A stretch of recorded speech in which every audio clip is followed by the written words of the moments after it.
چین میں تیزی سے کم ہوتی شادیوں کی شرح پر قابو پانے کے لیے حکومت ایک بار پھر متحرک ہو گئی ہے۔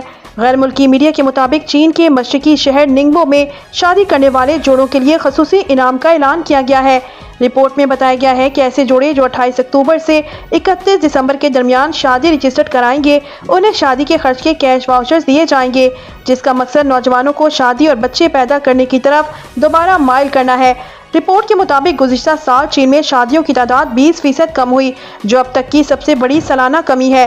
شادی اور خاندان شروع کرنے میں کم دلچسپی کی وجہ بچوں کی پرورش اور تعلیم کے بڑھتے اخراجات کو قرار دیا جاتا ہے۔ کیش واؤچرز محدود تعداد میں ہیں، اس لیے پہلے آئیے پہلے پائیے کی بنیاد پر جاری کیے جائیں گے۔ رپورٹ کے مطابق ایسے اقدامات مشرقی شہروں ہینگزو اور پنگھو میں بھی کیے جا رہے ہیں، جہاں سال کے آخر تک کیش واؤچرز دیے جائیں گے۔ واضح رہے کہ چینی حکام کے لیے شادی اور بچوں کی پیدائش میں دلچسپی بڑھانا ایک اہم مسئلہ بن چکا ہے، کیونکہ چین کی آبادی 1.4 ارب ہے، مگر بہت تیزی سے بوڑھی ہو رہی ہے۔